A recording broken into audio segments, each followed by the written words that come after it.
Tous les Français seront raccordés d'ici 2025. Info et ou intox. Eh bien, c'est notre objectif. Nous voulons que tous les Français puissent avoir l'opportunité de se raccorder à partir de 2025. Alors, ils ne seront pas tous raccordés, mais nous, c'est tous raccordables. Peut-on concilier déploiement en un temps record et qualité? Voilà une question déterminante. Ça, on a une ambition très forte. Nous, à NCT, évidemment, on bouscule un peu tout le monde. On veut que les trains arrivent à l'heure. On veut que la qualité soit aussi présente. Donc, on veut tout à la fois. Mais je pense que c'est faisable. Donc, la qualité, oui, et on va la contrôler. Et on pense que le déploiement 2020, tout le monde raccordable 2025 avec de la qualité, c'est accessible. Et on est là à vos côtés et aux côtés des territoires pour cela. Un plan France usage et service du numérique est-il nécessaire? Alors, je ne sais pas si c'est nécessaire. Je ne sais pas si c'est nécessaire, mais à minima, c'est utile. À minima, c'est utile parce que quand je dis je ne sais pas si c'est nécessaire, c'est est-ce que ça, quand on dit un plan, on parle un plan comme le plan France Très Haut Débit avec un engagement très très fort de l'État, avec des montants financiers très ambitieux, ça je ne sais pas. En revanche, une action collective qui met l'intelligence collective, oui, je pense que c'est plus qu'utile. Mode stock ou mode OI? Ah, voilà une question déterminante. Aujourd'hui, reconnaissons qu'il y a des difficultés avec le mode stock. Est-ce que pour autant, il faut l'évacuer, le mettre à la poubelle? La réponse est non. Je pense que le mode stock et le mode OI peuvent vivre ensemble. Le ministre a parlé d'expérimentation mode OI, pourquoi pas? Enfin, il y a des pré-raccordements déjà. Mais le mode stock aura toujours sa place dès lors où il est cadré et c'est justement notre objectif à tous. Et à la fin de la fin, ce qu'il faut avoir jamais oublié, c'est l'appréciation que s'offront nos concitoyens des raccordements. Donc, encore une fois, je me permets de le dire, le raccordement, c'est la seule phase visible de nos concitoyens. C'est quand on rentre chez eux. Et ça sera l'indicateur d'appréciation du plan. Donc, un mode stock efficace, très bien, et on le souhaite.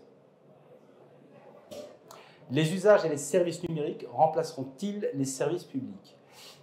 Pas totalement. Enfin, évidemment, les usages et les services numériques, de fait, ils auront une place toujours plus déterminante dans la vie de nos concitoyens. Et c'est ce qu'on souhaite. On souhaite que partout sur le territoire national, tout le monde ait accès à la même chose, de la même manière, qu'on soit dans les communes de l'intérieur en Guyane, ou dans le plateau du Larzac, ou je ne sais pas, à Orléans ou à Bourges, eh bien, rien ne change en termes d'accès aux services publics.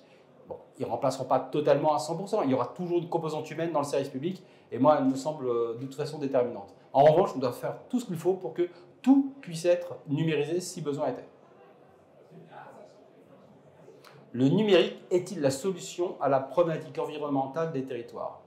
Alors, je ne sais pas si c'est la solution, mais en tout cas, le numérique ne peut se désintéresser de la question environnementale. C'est nécessaire. Imaginer le numérique sans considération pour l'environnement et son caractère durable, ça n'a aucun sens.